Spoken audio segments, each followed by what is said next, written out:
Hola, mucho gusto. Eh, Me da mucho gusto saludarlos y espero que disfruten de esta pequeña ponencia.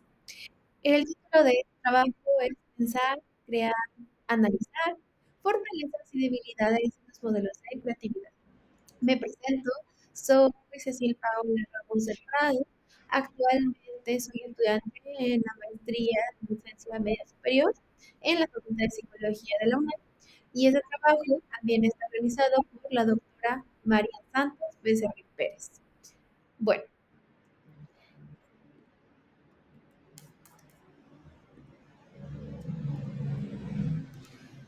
ese trabajo está situado en Ese trabajo está situado en cómo analizar diferentes modelos de creatividad para insertarlos en mi aula. Esa es una pregunta muy recurrente en estos días, ya que realmente la creatividad es un constructo muy difícil de analizar. Específicamente, ya que como sabrán, pues la creatividad tiene demasiados factores que inciden directamente en la persona.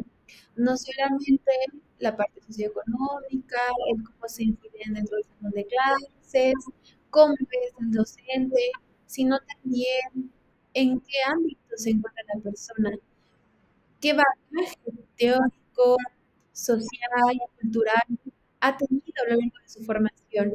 Y es por eso que el desarrollo de este tipo de habilidades blandas, pues cuesta un poco de trabajo cuando la persona no está habituada a pensar fuera de la caja, ¿no? Esta analogía que dicen muchos autores. Entonces vamos a revisar cómo es que a partir de la literatura podemos tener una pauta un poco más confiable en torno a qué nos dicen los autores, qué se ha puesto a prueba y qué concluyen o qué concluimos para insertarlos dentro de nuestra aula. Y pues la introducción va en torno a la creatividad en el aula, retos y desafíos. Primero que nada, hemos visto que en la actualidad hay un incremento en el uso de las tecnologías. ¿Qué pasa con eso? Bueno, pues también que ha incrementado el uso de la inteligencia artificial. Y como lo vemos actualmente, pues, la inteligencia artificial es esta herramienta que nos ayuda a buscar dentro de la infinidad del espacio de Internet y que nos da una información directa. Que si le preguntamos, oye, tal explicación, queremos saber el origen de la vida y por qué, pues va y nos busca la referencia, tal vez y más antigua, o la más actualizada, pero es ahí donde tenemos que discernir directamente nuestro pensamiento crítico. ¿Qué es lo que le estamos preguntando? ¿Qué es lo que queremos saber? En torno a esto, pues obviamente hay un decremento en este pensamiento creativo, ya que se lo preguntamos y todo nos da en primera instancia, pues realmente qué queremos preguntarle a la inteligencia artificial o qué queremos preguntarnos a nosotros mismos, qué estamos buscando, qué queremos que la educación nos aporte. Es por eso que también el fomentar el pensamiento creativo no solamente va a ayudar a la eh, bidireccionalidad de la creación de habilidades blandas, su desarrollo de habilidades blandas, sino también en la conformación de procesos cognitivos superiores, ya que como hemos visto en el aula, es un trabajo muy difícil de realizar. Por ende, pues la pregunta es directamente, ¿cómo implementar el pensamiento creativo? Para esto, pues utilizamos un método que consistió en lo siguiente. Primero que nada, pues analizamos este constructo de la creatividad, que como les comentaba, siendo tan complejo, pues la pregunta es, ¿qué nos dice? ¿Qué nos dice la literatura? En ámbitos como la psicología, en donde nos desarrollamos la doctora Becerril y yo, pues nos hemos dado cuenta que el fomento de las habilidades blandas va más allá de solamente algo que le funcione a la persona. Es desarrollado desde la parte cognitiva compleja y varios autores sí nos hablan de la cognición, ¿no? Nos hablan del procesamiento de la información, resolución de problemas, memoria a largo plazo, memoria a corto plazo, memoria de trabajo, pero la creatividad, ¿dónde se encuentra, no? Es por esto que a partir del constructo de la creatividad, de cómo fomentarlo, de cómo tener estrategias y herramientas que nos permitan incidir directamente en el pensamiento del estudiante, es aquí que llegamos a una revisión revisión sistemática. En esta revisión sistemática revisamos alrededor de libros, tesis, artículos, indexados, no indexados, eh, resúmenes de congresos, ya que actualmente es algo que se está comentando alrededor del mundo. Pero, ¿qué pasa con esta revisión sistemática, que fueron diferentes tipos? Pues que es qué información primaria nos sirve para tener esa relevancia teórica y metodológica. A partir de esto, pues seleccionamos ciertos materiales, que fue para qué nos sirve este análisis, en torno a qué nos dicen estos autores, cuál fue su metodología, qué nos estaban eh, dando a entender con esta publicación y sobre todo, pues, cuáles eran sus conclusiones, por qué nos aportaría en estos modelos de creatividad que a continuación les vamos a presentar. Y pues, por último, pues el análisis fue cómo dividirlos. Esa fue la pregunta del millón, ya que a continuación les vamos a presentar cuatro modelos de creatividad que va desde el más utilizado hasta el que no tiene tanto bagaje teórico, pero que de igual forma pues podría adecuarse al salón de clases. Y aquí la cuestión es, si tenemos una literatura que nos respalde, entonces, ¿por qué no ponerlo a prueba y también seguir enriqueciendo a la literatura? Y por otro lado, enriquecer nuestra práctica docente. Así, pues los resultados que tuvimos a partir de esa revisión sistemática y acomodándolos en torno a estos cuatro modelos de creatividad fueron los siguientes. Tenemos primero el famosísimo brainstorming o lluvia de ideas. Eh, Aquí les mostramos un pequeño diagrama en torno a cómo se podrá utilizar en el salón de clases. Y la pregunta del millón era, pues, ¿cuáles son las ventajas y las desventajas de estos modelos de creatividad? Una de las ventajas de este modelo, y lo comentan muchos autores, tales como Giastuti y colaboradores del 2022, es que efectivamente pues, vas a incentivar la creatividad. Es una técnica o estrategia que se ha utilizado durante mucho tiempo y que aparte fomenta la participación colectiva. Otro punto clave de estos que los vas a seguir pues son sencillos, ¿no? Se puede iniciar como un generador de ideas, más que nada, y este generador de ideas hace que nuestros alumnos empiecen a tener esos pensamientos fuera del encaje, pero la lluvia de ideas no es un método tan sencillo como se ha barajado o como se trabaja normalmente en el aula.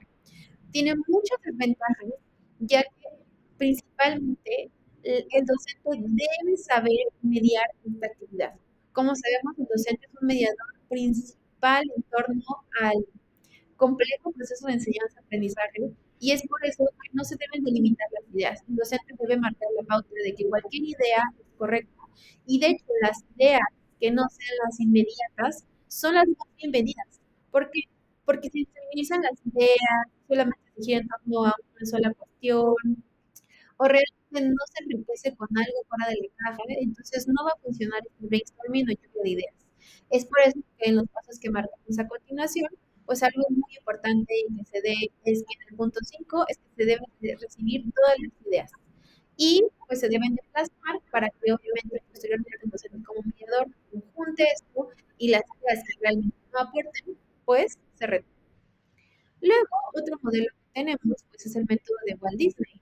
Tiene muchas ventajas y desventajas y sé que no es un modelo muy utilizado, pero una de estas ventajas es que es un modelo sencillo para comenzar a fomentar la creatividad. Eh, Aquí les presentamos que tiene tres diferentes partes, que es el análisis soñador, el pesimista y el crítico.